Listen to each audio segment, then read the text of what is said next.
Hello, my name is Mack. I'm an alcoholic. Hi, Matt. I'm a little nervous today, so bear with me. My sobriety date is May the 17th of 2025. So God willing, this next month I will have 1 year of sobriety. Yay. I grew up in Spokane, born and raised, the middle of 5 children. We all attended Catholic school, went to Mass every Sunday. So from a very young age, I had the idea of God and of spirituality. I was a shy, quiet, sensitive kid who felt pretty different from a young age and often felt disconnected from my family and from the love of my parents. My household was chaotic, and my parents were both emotionally mature. My mom had a temper, and I often lived in fear of her disproportionate outbursts of rage. I learned from a young age to lie low and hide my mistakes in order to survive and feel safe at home. Even though I was blessed with parents who provided for all of us kids, I lived in constant fear and shame, which I tried to escape. So I was constantly dissociating from my experience due to feeling a lack of control before I ever touched a drop of alcohol.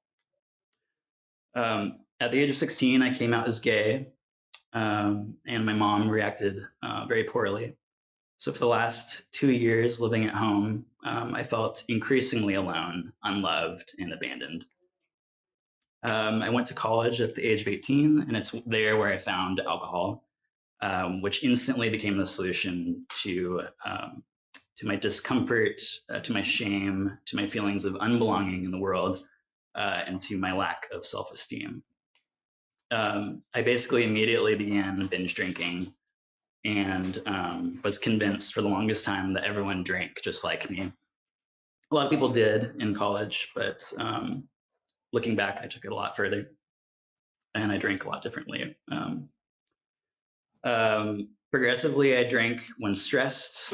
I drank when I was lonely. I drank when I was afraid, and I would drink when I was depressed. My behavior became a lot riskier. I would regularly black out. When I studied abroad in Germany, there was a time I was on the train ride home and blacked out, and I came to, and I was standing in a field 100 miles away from where I was supposed to be. At the time, I just laughed those kind of experiences off. Looking back, I was very lucky that worse things didn't happen to me. Obviously, that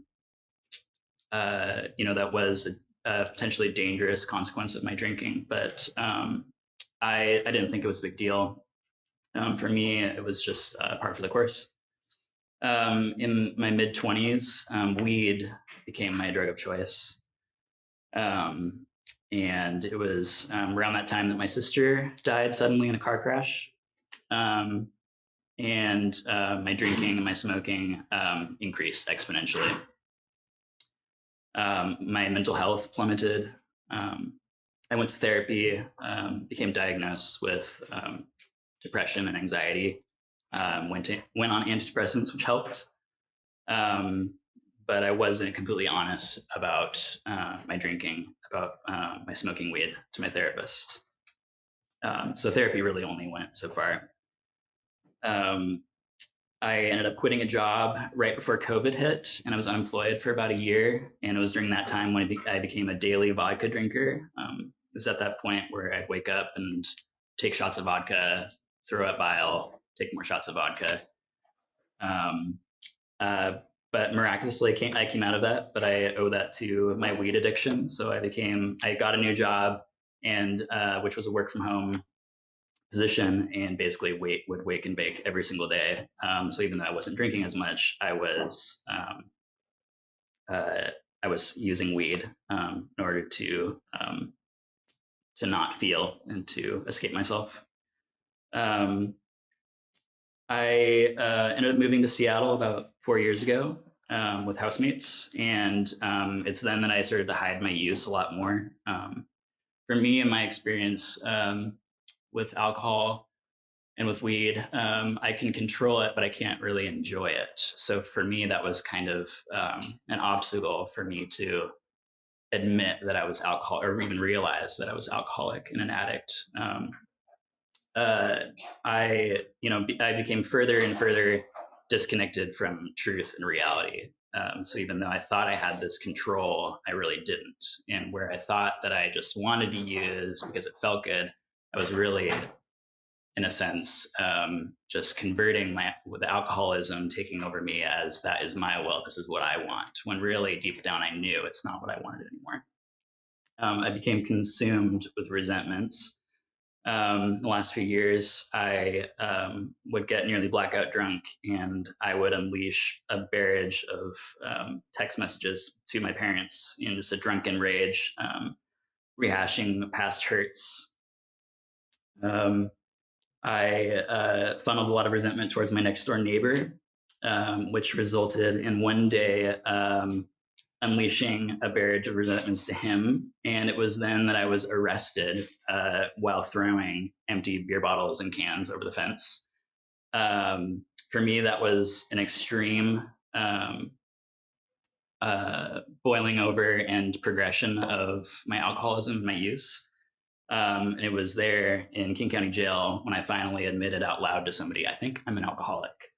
For me, it was at that point where I undeniably had started to turn into somebody else due to my alcoholism. And it frightened me. A couple days later, I went into Lakeside Milam for rehab, where I spent the entirety of last summer.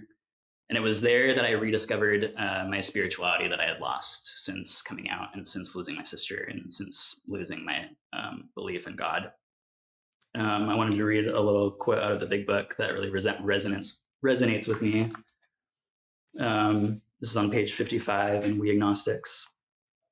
Deep down in every man, woman, and child is the fundamental idea of God. It may be obscured by calamity, by pomp, by worship of other things, but in some form or other it is there. For faith in a power greater than ourselves and miraculous demonstrations of that power in human lives are facts as old as man himself. We finally saw that faith in some kind of God was a part of our makeup, just as much as the feeling we have for a friend. Sometimes we had to search fearlessly, but he was there. He was as much a fact as we were. We found the great reality deep down within us. In the last analysis, it is only there that he may be found. It was so with us. And, like I said, I grew up Catholic, so spirituality and the idea of God wasn't foreign to me. But in rediscovering my spirituality in rehab and coming to AA, I have found so much freedom in this, in the second step, in the third step, where it outlines that we make decision to turn our will and our lives over to the care of God as we understand Him. And for me, that doesn't necessarily align with the God that I grew up with in the Catholic Church.